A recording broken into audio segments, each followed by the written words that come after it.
Now, what began as a conflict between Israel and Hamas on the 7th of October has now rapidly spiraled into a regional security crisis, casting a shadow of uncertainty and instability over West Asia. In the latest, a drone attack on a base in Jordan has killed 3 American troops, while at least 34 US soldiers are said to be injured in the attack. It is the first time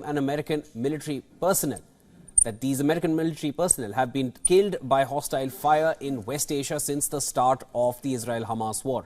Now, according to US officials, the attack happened at a remote logistics outpost in northeast Jordan called Tower 22 that you can see on the screen in front, along with the country's shared borders with Syria and Iraq.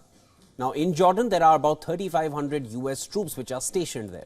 The one-way attack drone hit near the outpost's living quarters, causing injuries that ranged from minor cuts to brain trauma. Now, just last week, Iranian-backed militias had launched a barrage of ballistic missiles and rockets at Al-Assad Air Base in western Iraq. The US president has blamed Iran-backed militants for the attack. He vows to hold the perpetrators accountable and says that US will respond to the attack.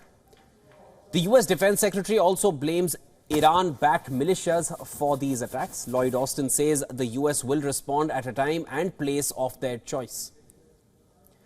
An umbrella group for Iran-backed militants called the Islamic Resistance in Iraq has claimed responsibility for the attack. Now, the militant group says the attacks on US forces were carried out at several locations in Syria and Iraq. Although Iran has dismissed reports of its alleged role in the drone strikes, Iranian Foreign Ministry spokesperson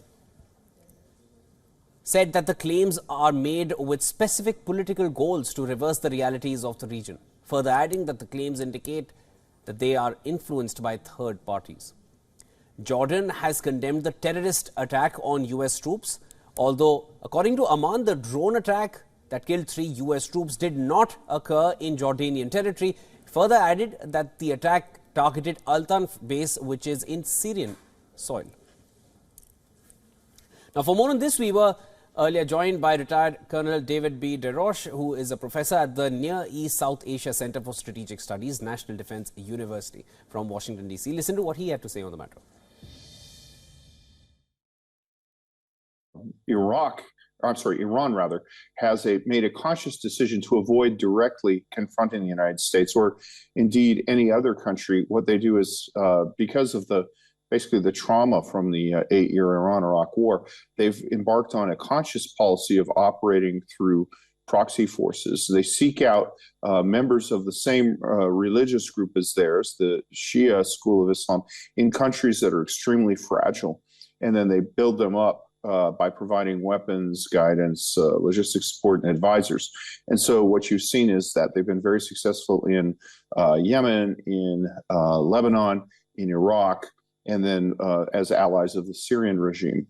That allows Iran to, advance its goals, but they realize that they're dealing with a democracy who will say, well, we don't want to go to a war here.